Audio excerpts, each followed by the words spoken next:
Hello, for this video we are asked to find the moment of inertia, mass moment of inertia, about this thin circular disk through the z-axis through the center.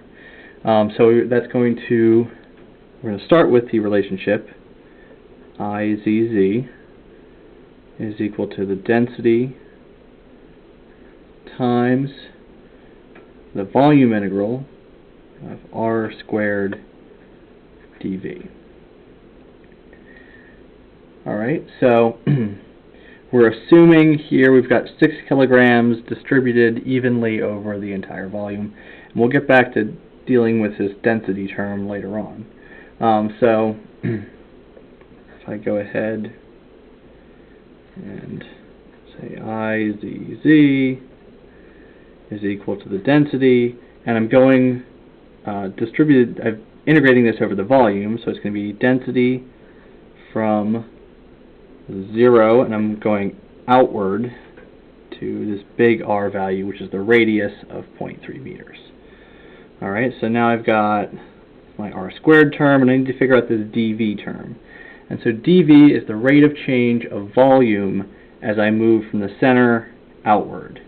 And so as I move outward, I'm moving outward at any particular value of small r.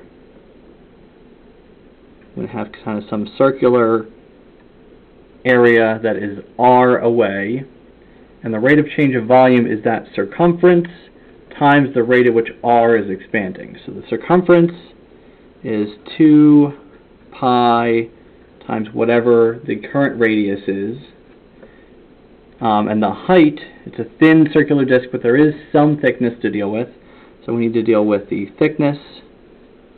So that's the circumference, the thickness, and then time to get this to be dV, it's times dr. And so we're integrating from 0 to this big R, which is 0.3 meters. Alright, so this is all my dV term. So IZZ, I can move some of these terms outside. So anything that is constant I can move outside. So density is already outside. I can do 2 pi, that's going to be constant. And the thickness, we've got a thin circular disk, we're assuming that thickness is constant as well. So thickness gets to move out. And we're left in the center, 0 to r. Basically we have this r cubed dr left inside.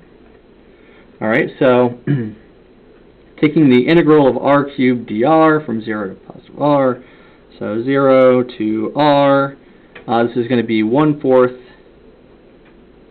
r to the 4th. And I'm evaluating that from 0 to r. So I plug in big R, so 1/4 big R to the 4th, and I'm subtracting when I evaluate this at 0, so 1/4 times 0 to the 4th is just going to be 0. So I have this coming down, and what I'm going to have, IZZ, let me rewrite this here, so it's density times 2 pi times t, and this is IZZ. Alright, so I want to rearrange this as the following. So I'm going to have density, have that term out front. I'm going to take r squared, and then times pi times the thickness. So pi times r squared times the thickness times density. And what I'd have left over at this point is 1/2 big R squared. Alright, so the reason I did this is because this right here is the equation for the volume of a very thin cylinder. So I have a flat circular disk, but it's going to be a cylinder. It's going to have some little thickness. So this is the volume, and then volume times density, this is simply the mass. Alright, so if I have the mass, I've got the 6 kilograms up here. This entire term has to be 6 kilograms. I multiply that by 1/2 times the radius squared. The radius is 0.3 meters. So IZZ, and you might notice in the table, I'm going to have 1/2 m times r squared. If you look up the moment of inertia for a thin circular disk, this is what you're going to see, this equation here. So this is the calculus that leads to that equation.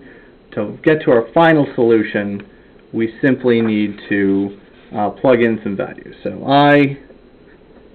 IZZ was equal to 1/2 times the mass, which is 6 kilograms, times R, which is 0.3 meters, squared. And if I plug all of that into my calculator, I should wind up with IZZ, the moment of inertia about the z-axis for my thin disk, is 0.27 kilogram meter squared. And these are going to be the units we have. It's going to be some unit of mass times some distance squared for any sort of mass moment of inertia. So with that, we've got our final answer. That is the mass moment of inertia of our thin circular disk with 6 kilograms and a radius of 0.3 meters. So thank you for watching, and I hope to see you again.